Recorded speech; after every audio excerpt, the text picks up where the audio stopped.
Good evening. Welcome to Talk Footy. This week we are discussing the monumental game Liverpool versus Manchester United. On the show tonight is Evan, lifelong Liverpool fan. Hopefully we will be joined by Eric Ellis.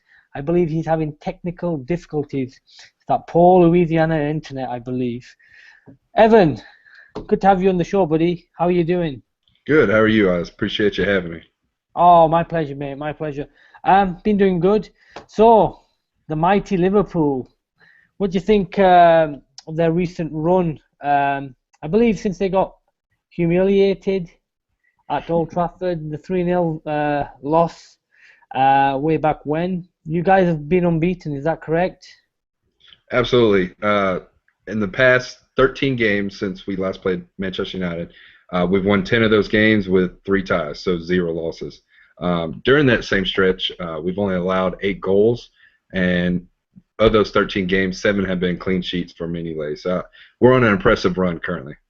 Wow, look at you with all the stats. Are you going to throw anything else at me? Jeez. Hope you don't throw anything in my glass house over here.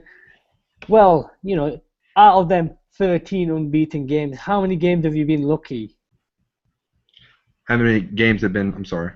And how many games have you been lucky in? Swansea? As long as we get the 3 points, luck doesn't matter. All right. Well, here's a question for you. I know I've had quite a few Liverpool fans talking about how Brendan Rodgers has completely changed the season around. Manchester United, are you going to play your captain? It's a tough question. After his performance at Chelsea, Gerrard came in and provided the energy and the tempo that we needed to push forward against Swansea. He came in and was able to do something that our midfield was not creating. We weren't creating chances. We weren't pushing the ball up the field effectively, and we didn't have that vocal voice in the midfield. Hendo was having an average, almost subpar game. Allen, who's been sensational lately, was again having a despairingly attack force as he moved up the field. So when Gerrard came in, he provided this extra oomph that the team needed to help get over that hump, create the goal chance, and then hold on for the win. So my feelings towards Gerrard starting is put him up there next to Hendo and set Allen for this game. But I would have no problem with him being subbed in later in the second half. Really? Well, that's really interesting. So you're telling me you'd prefer Gerrard as more of a defensive holder than Allen? Because, I'm going to be honest, not many Liverpool players that impressed me, but Allen has really, I think he's been that stabilizing player that you've needed for a long, long time, especially with Lucas Leiva being injured. I'm a big fan of Leiva before he really got his serious injuries. I wouldn't, if I was Brendan Rodgers. You've kind of got a bit of a winning formula, and Gerrard hasn't really been a part of that over the last, 4 or 5 games. He's made sub roles here there, but he's had a bad hamstring, hasn't he? But it's interesting to hear that you would. Being a football fan, I know I'm a Man United fan, but I won't play him just from a sentimental point of view. I know it'll be his last game at Anfield against Manchester United. Absolutely. But I wouldn't play him. I'd stick with the winning formula. But moving on to my beloved Manchester United, Evan, who are the players or player that keeps you awake at night, who terrorizes you, gives you nightmares like Freddy Krueger? Well, I wouldn't say that there's any player on Manchester United's team that necessarily keeps me awake at night or causes me to have gasps of breath. In the past, Manchester United has always had that one player that no matter what team you were, that one player would terrorize the opposite team for the entire 90 minutes. This year, there's just not that one player under LVG's system. But there is one player that you have to keep out a watch for when Liverpool plays, and believe it or not, that's the keeper in David De Gea. The last time we played against Manchester United, the 3-0 loss, he was the key factor in that win. Once he got hot and started making spectacular save after save, it really puts a damper on your confidence as you move forward and try to counterattack. against Manchester United. So if he comes out strong and makes a couple of saves on some superb shots, maybe from either Coutinho on the left flank or Sturridge in the center, we'll be looking to watch Liverpool's confidence begin to falter. So I would say David De Gea is the player to watch out for. My word, I think this must be a footballing first where opposition are watching out for the goalkeeper. What, are you expecting him to creep up at the corner and nod one in or something? Come on, Evan. Well, I understand. If you don't want to consider the keeper, then the other two players that I would keep an eye out for is Ashley Young making runs down the flank side, as well as Curtis Smalling coming up for free kicks and corners. That has been one of Liverpool's deepest weakness this entire season, especially in the games that we've tied and including the ones we've lost, has been set pieces and quarters. And as we know, Smalling scored 2 goals a couple weeks ago from corners and set pieces with strong headers. So that will, I would say, Smalling would be the toughest opponent for us, specifically on corners and set pieces. Okay, I see logic about that. But in general, so you're not scared of maybe Di Maria returning, Mata, Rooney, maybe Falcao if he plays, or Herrera, or Michael Delightful Carrick? No, I do see a lot of Ender Herrera reminds me a lot of Coutinho. So if Herrera goes one-on-one with Coutinho in the midfield, that'll be an exciting feat to watch. So. But as far as Angel Di Maria returning, I'm not worried about it. I think he's really stumbled this season as far as joining a team and mixing well with the chemistry of the other players. If LVG starts him, fine. We got Sterling on the wing that will keep up with him and trail back. Well, that's an interesting point. I'll come back to David De Gea, but it's interesting that you talked about Sterling because me personally, out of all the Liverpool team, he's the only one that I would really be worried about, just purely because he's electric. He's skillful. He likes to run at people, and he's a very intelligent player. And very rarely do you get kind of a package like that, And I say this with pride. I don't think he'll be a Liverpool player, longer than another 2 seasons. I think this contract saga. I think he'll be on his bike, either whether he goes to Chelsea, Man City, or probably Barcelona or Real Madrid. But to be honest with you, I've even heard that Bayern Munich are interested in, and rightly so, because Absolutely. He's an unbelievable player at the tender age of 20 or 19 or 20 or whatever he is. What are your thoughts on Sterling, by the way? He is one of the most dynamic players we have on the team. The ability for him to create chances with his burst of speed and his technical sense playing down the wing is unreal. We're looking for that young player that was coming up and through our academy and to be able to develop and watch him grow for the first team. But I totally agree with you 100%. I would love to see Sterling sign a 5 or 6 year contract for the future, but when money talks, and expect Man City, Bayern, or Real Madrid to come knocking on the door with big bucks. Hey, don't forget Manchester United, I don't know if we'll sell to Manchester United. Well, you might not have an option. To be honest with you, I know historically we haven't done business for 30, 40 years because we are just we really hate each other. Let's be honest. That would be unprecedented if he ever left you guys on a free transfer and hopped on the old M606 or if that's right maybe and came to Old Trafford. That'd be awesome. But I don't think even if he signs a new contract, contracts mean nothing, because look at Cristiano Ronaldo, signed a new contract season after he went to Real Madrid. And you sometimes think a player sign a contract is kind of a win-win situation for both club and players, kind of saying that, just like what Luis Suarez did as well. He'll probably say, look guys, I'll sign a new contract, but if you let me go for a world record fee or for a certain amount, whatever makes you happy, both parties will be happy, because obviously essentially the club will get more money from a transfer point of view and the player gets to go where he wants to go. A la, Ronaldo when he went to Real Madrid, Luis Suarez when he went to Barcelona. So contracts, although yes, it's good to tie people down, they really don't mean a great deal nowadays, in my opinion. Absolutely, and you hit it with the nail on the head, referring to Luis Suarez. Right before the World Cup, he signed the 4-year extension to his contract, and the bite heard around the world, got sent him to Barcelona for I a don't think club. I don't think you gave him a big enough signing on fee because he was really hungry, that lad. Well, I think it has something to do with the South American culture and being in Brazil, and I think he was just really hungry to get attention. So. Well, he was. I mean, and also I think isn't his wife from Barcelona or something? I heard, he regularly used to go vacation there because he's got family. So it kind of makes sense. I mean, I understand Latin players wanting to kind of play in Spain because look, the language, the culture is the same. I mean, the same thing with Ronaldo. That's what he said. That's what all like maybe like all kids in England want to play for Man United or Liverpool or the big teams. That's their dream. Most Latin American people and people from Spain, Portugal, they want to play for Real Madrid or Barcelona. That's their dream kind of thing. So Right. you can't kind of fault him.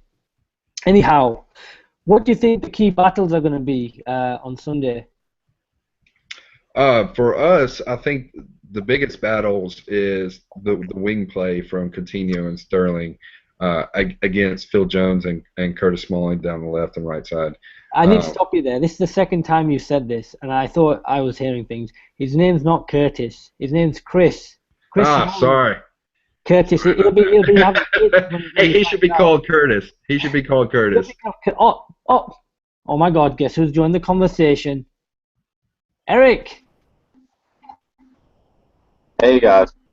Here he is.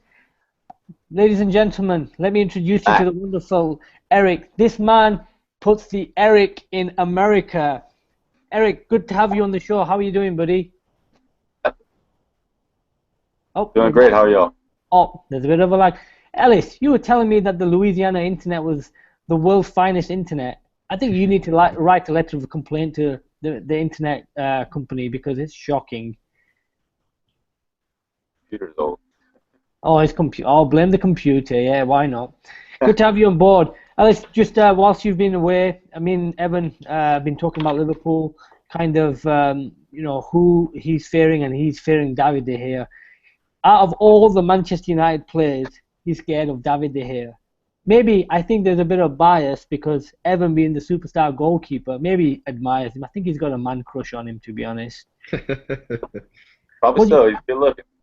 He is, in his Spanish days. Them Spanish, handsome, dark look, tall, dark stranger. But Ellis, out of all the Liverpool team, who kind of sends shiver down your spine? Who's the player that really kind of you want to have an off day on Sunday? Just being a former defender, I kind of look at the board and see how does he play. And for me, they've got Sturridge on the team, and he's such a quick player and can really punish you whenever you make a mistake. Are you talking about Daniel Sturridge, I believe? Yeah, Sturridge. Okay. Yeah, no, fantastic striker. I mean, to be honest with you, look, started his career at Man City. He was really he was touted to kind of be a first-team regular, but then he ended up leaving, joining Chelsea. And I mean, even when he was at Chelsea, I mean, the amount of first-team games he played, he flourished. He scored a fair few goals, and then if I can remember rightly, he went on loan to Bolton. And he did really well there. He just wasn't given a chance at Chelsea. And to be honest with you, props to Brendan Rodgers, because he worked with him at Chelsea when he was part of the backroom staff at Chelsea, and he saw his ability and quality and took a gamble on him, and boy, has it paid off. I honestly think had he not been injured, Liverpool would probably would have been in the top 4 by now, because he is a class player. I hate saying that about Liverpool players, but you got to give the man his dues. So yeah, I agree with you. I think Sturridge will. I think Smalling and Jones will have to be on their toes because he's really fast as well. As I was saying to Evan earlier, we were talking about Sterling as well. He's the one who I'd kind of gone for. But yeah, I can definitely see your point. Evan, on that, is there nobody that scares you in the Man United team? And look, you don't have to be all hard and macho. You can be emotional if you want. Again, as I mentioned before, there's really no one that necessarily scares me during the game on Sunday. As I mentioned before, Smalling is the guy to watch out for on set pieces and corner kicks. Liverpool's biggest weakness is our abilities to defend set pieces. But as you mentioned before, if LVG plays Di Maria Sunday, that will be another speed demon that we have to watch out for. And we do have fast players on the wing. Alberto Moreno as our left wing back will be a valid asset for helping to defend him. We could also drop back Adam Lallana or Raheem Sterling if needed, but I believe our 3-4-3 defense will help to hold them. I just got to stop you there, guys. We just had a first tweet. Got to give a shout out to my man, the Man United man. Hey, Satya, hope you're enjoying the show, buddy. We'd love to have you on here, by the way. So just send me a private message whenever, lad. And guys out there watching us on YouTube and following us on Twitter, please tweet any questions, comments, likes, dislikes if you agree. And we've got the master Liverpool fan here in Evan, and the master Manchester United fan in Eric, and obviously me, your unbiased Manchester United fan, leading the proceedings. So, guys, Ellis, I asked this question to Evan earlier about the key battles. Where do you think this game is going to be won and lost? Well, you kind of mentioned it once for when you said Smalling Jones. I thought Smalling against Tottenham completely shut down Harry Kane, which is been hard to do for any team this season. So I just thought him versus Sturridge, and then also the midfield battles, Carrick and Herrera did better than I thought they were going to do. And I guess Fellaini as well against Mason and Vinceleb, who have been outstanding for Tottenham. So if Man United can shut down their Liverpool's midfield again, we've got a very, very good chance of taking the game. Sure. So, Evan, do you think Liverpool are going to stick with their formation? We're playing 3 at the back, 5 in midfield, kind of 3 up top. Is that what you think Brendan Rodgers is going to go with? Absolutely. Expect us to have Liverpool come out in the 3-4-3 formation. Expect to see Kern, Emery Chan, Skirtle, and Sacco in the back 3. As I mentioned earlier, Sacco is performed strongly in the second half compared to the first half against Swansea. We also have Dejan Lovren and Kolo Touré who could come in for Sacco, but expect those 3 to start. You'll also see Alberto Moreno and either Adam Lallana or Markovic. Markovic is coming back from not only a previous suspension but also a hamstring tweak as well. So Markovic has a chance to start on that right-hand side, and as well as Hendo and Allen in the center midfield. Really? I mean, is what's his face? Johnson, is he injured, or because to be honest with you, Glenn Johnson? I know he is out of contract in the summer, so maybe Brendan Rodgers not playing him because of maybe loyalty. I don't know, but on his day, Johnson's one of the best up there in the Premier League anyway, at right back. So you wouldn't play him at right wing back. You'd play Markovic. Yeah, I think the stats are for Johnson, he's played in 1 game in the past 5 or 6 games, and he came in as an early substitution. I would, especially to keep up with the speed of Manchester United on the flanks. I would definitely start Markovic if he's healthy and BR is willing to start him. But as you hit it with the nail on the head, Glenn Johnson's been one of my favorite Liverpool players, but this season he just really hasn't performed in necessarily the formation that Brendan Rodgers wants to run with. Hey, short memories, Evan. I'm not even a Liverpool fan. I'm just a fan of football, and I watch Match of the Day. I remember, didn't he score the winner against Stoke at Anfield, like in the 90th minute or something daft? You remember that game? Absolutely. He split his head open too. He's the best goal. He's the best right back in the world, but he's not playing this Sunday. Anyway, moving on. Ellis, how do you think we're going to set up, or how would you like Louis van Gaal to set up against Liverpool? Formation-wise, you mean? Formation. Actually, it might be a good time to go through your formation and give me your team. What if you were Louis van Gaal and you had his magic wand? What spell would you cast? Well, I'd keep things basically the same. I mean, the 4-3-3 works extremely well. It's our best performance, I think, of the season against Wow. Tottenham. I keep it the same. I'd maybe make one change, uh, just because I like the guy. But I like to see Yanazai and his speed Adnan breaking through. Januzaj. Okay. Who would you replace? Would you take off Young or would you replace Mata? I mean, ideally, because they're kind of the two players that kind of occupy the flanks. So who would you lose? Yeah, I mean, uh, it's hard to take anybody off of last week's team just to make a change, just because I like Yanazai's speed over Mata. Uh, but Mata had a really good game, so it's hard to do that. But if I had to replace somebody, it'd probably be him. I honestly don't think I've seen Mata have a bad game at Old Trafford. Maybe one or two, but for the most part, he's an unbelievable player at home, with assists, with performances, with goals.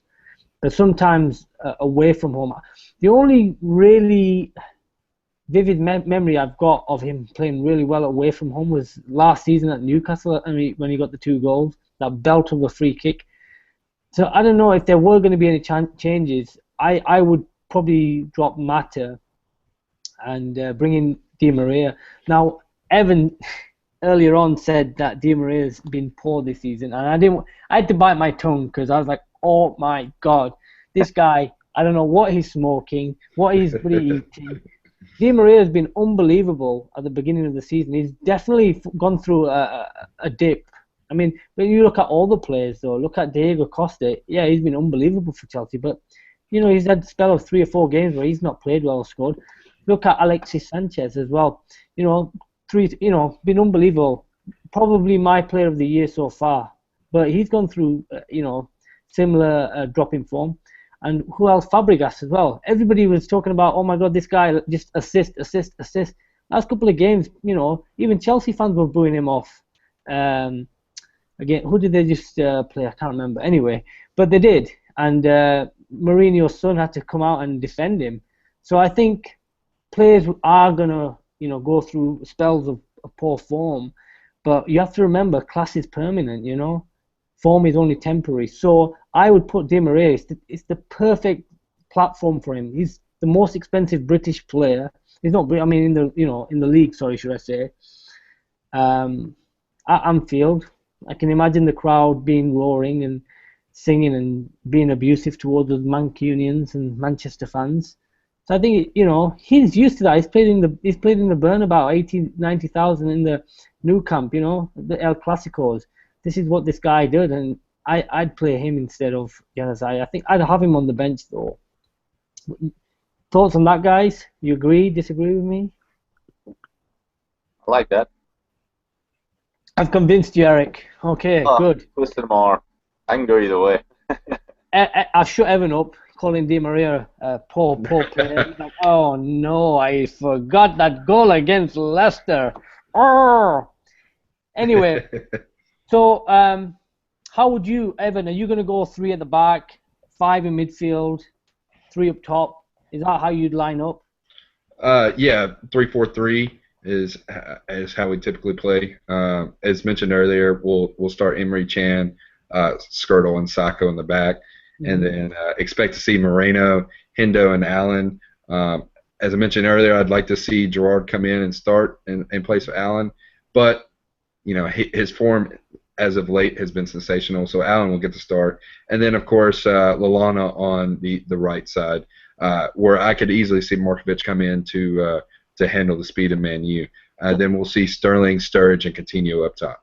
Yeah, I was going to say, because I thought you might play, you're on about playing Sterling at right back, right wing back or left wing back. I was going to say, mate, he's wasted there, to be honest. I mean, he's a phenomenal player. I mean, he can play in multiple positions. He's that versatile and that good, but he'd be wasted there.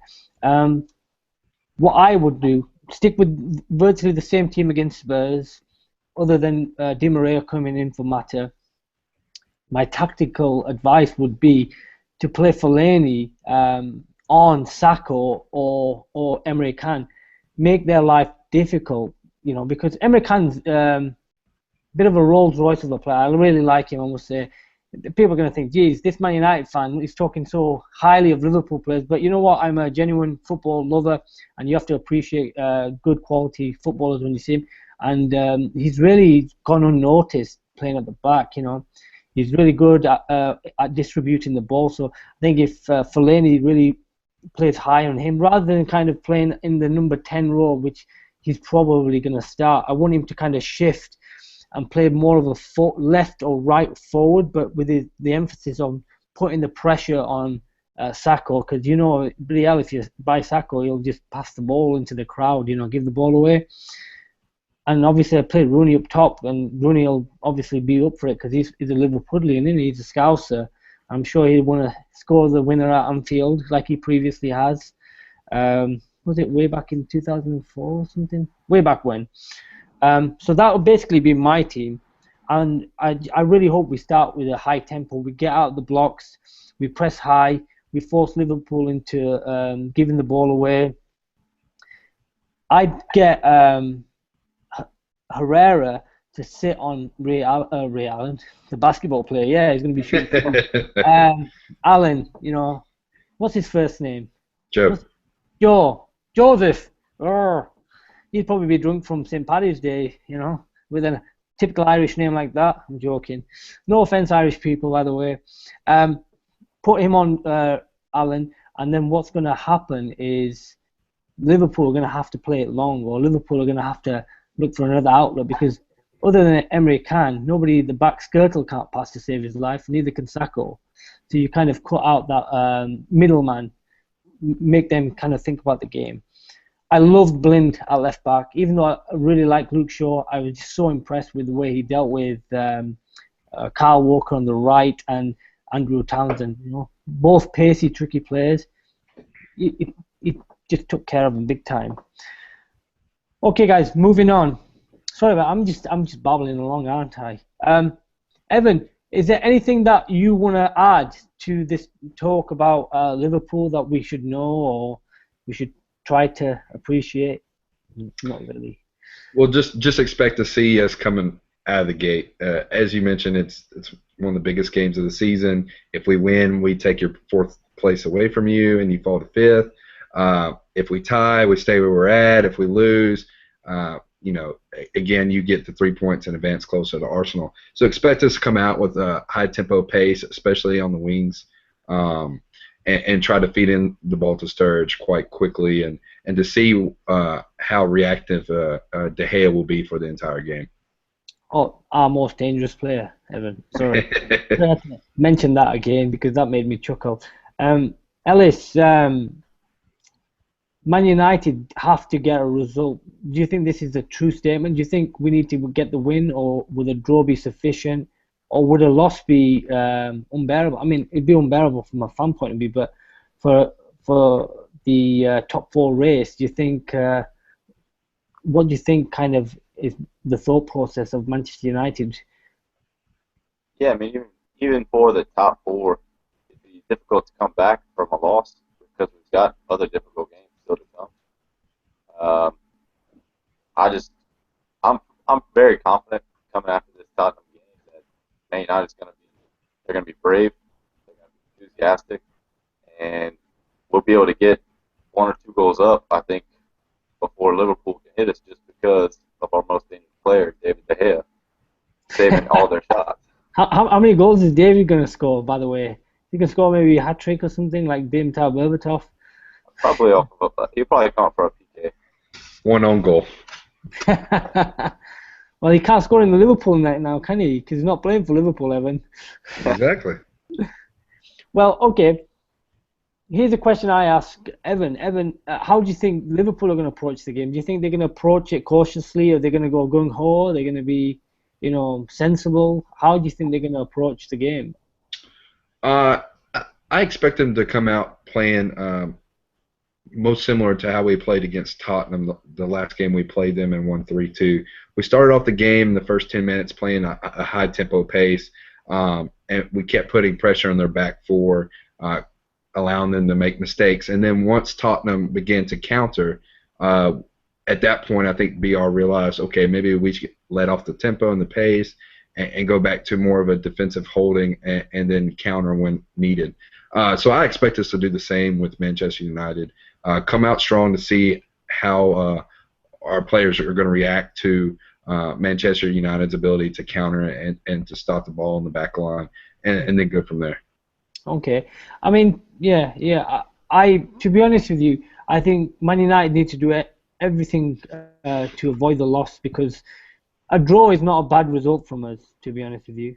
Honestly, because we've got what 8-9 games left, so we've got a bit of a cushion against Liverpool. I would rather take the draw. It's 2 points drop for them also, so it's not a terrible result. Absolutely, of course, I'd love a victory, but the last thing I want is Liverpool to win. So I'm going for a 2-2 draw. I think I can see goals being in, because both, even though Liverpool recent times, as Evan kind of mentioned earlier, they've kept quite a few clean sheets.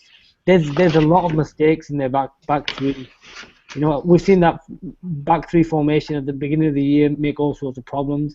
I think it's just about exploiting the right spaces and the players. And same with Man United. You know, we've got a decent defensive record, but that doesn't mean our defenders are any good, does it? I mean, they're all right. I mean, it's an area that's definitely going to get overhauled this summer.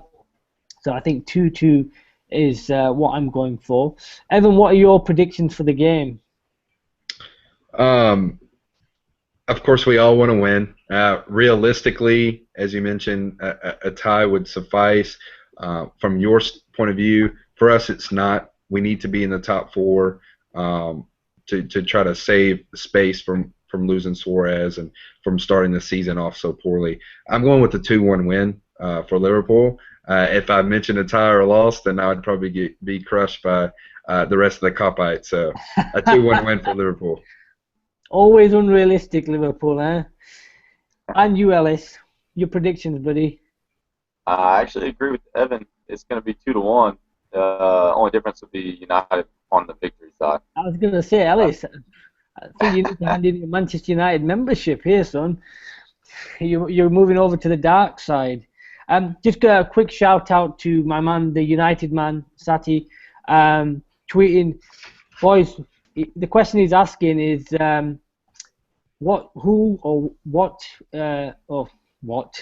to finish in the top four? We'll start with you, Alice. Who do you think is going to finish top four? Give us your first, second, third, and fourth place finishes.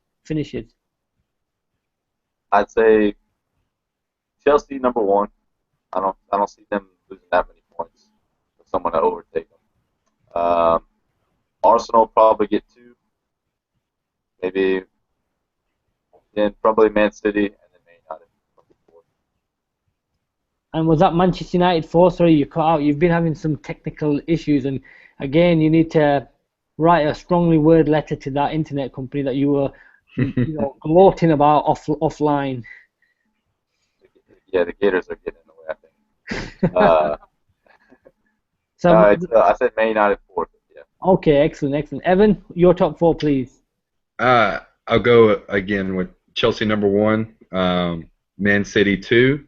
I will say Manchester United 3 and Liverpool 4th. And the reason why I say that is Arsenal has been on a good run of late. They just lost to Monaco in the Champions League. Now their spirits are down. And we all know Arsene Wenger, it's hard for him to finish this season off strongly. So expect to see a lot of ties and losses in these last few games for Arsenal and watch them fall out of the top 4.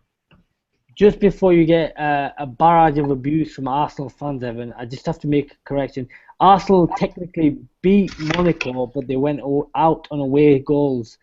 Sorry, Absolutely. Arsenal viewers. I'm not really that sorry, to be honest, but you know what? Anyway, okay, my top 4. I think Chelsea will finish first. I disagree. I agree with Ellis. I think Arsenal are going to go on a run. To be honest with you, Arsenal, they've had some horrendous injuries, especially with their forward line. We've got Walcott's back, Ozil's back, Sanchez, Giroud scoring, and defensively they've bought what's his name, Paulista or something, I don't know, some defender who looks pretty decent. So they've strengthened across the board, and I think they're going to make a run for the second. I think City will drop into 3rd, and I think Man United will finish 4th. And I think Liverpool will probably finish fifth, even though, I asked for the top four. I don't think there'll be any Champions League football at Anfield next year. Wah, wah, wah. We'll come back to this video at the end of the season. Okay, we will see, buddy. We'll see. Viewers, you heard it here first. There's an indirect wager between myself and Evan. Maybe the loser wears the opposite's uniform kit. How about that? Man United get into the top four. You have to wear Manchester United kit, and you have to denounce Liverpool live on this show. I don't know about denouncing. No, but, you have to. That's the best way. Oh, Liverpool fans are all talk. Come on. So what's the wager for? Well, if Liverpool finish fourth, I have to publicly denounce Manchester United. And if Man United finish fourth, you have to denounce Liverpool and wear a Manchester United shirt. But what if we're in the both in the top four? Well, then nobody loses. Or maybe we both win, you idiot. All right. Well, I just want to clarify. Yeah, I'll take that wager. I'll take that wager. Okay. That's an official handshake via the internet. Might I just add, I never said I was going to wear a Liverpool shirt. So, Evan, good to know, pal. You agreed to something that you might later regret. Anyway, guys, just before, last couple of minutes before we wrap this up, any kind of parting comments or shout-outs you'd like to make? Let's start with Ellis. With you and your technical difficulties, we might not be able to keep you online much longer. Oh no, man! I'm looking forward to the game. It's gonna be fun. It's gonna be exciting, and it should be extremely important for both teams as far as how their season's gonna end up. So I'm just excited about it. Evan, just shout out to all of my friends and all of our friends collectively watching the Talk Footy video. This is our first podcast and discussion. But other than that, just looking forward to the weekend games. Also looking forward to El Clasico. That's something that we haven't mentioned on the show. That's a different game, Evan. Today, look at the title. It's Liverpool versus Manchester United. Hey, this is my shout out. Shout out to El Clasico. Oh, hi, El Clasico. I'm going to say I'm pretty nervous, always with the, big games, and they don't get bigger than Liverpool, Man United, regardless of league table form. That time, concept goes out the window. So I'm kind of nervous because United have been shocking away from home all season. It's kind of a reverse from last season, because last season under Moyes, we were pretty well. We did well on the road, but it's at home we couldn't get results. But so I'm kind of nervous. So, just guys, before we leave, I just want to give a shout out to all my friends and family, people following me on Twitter.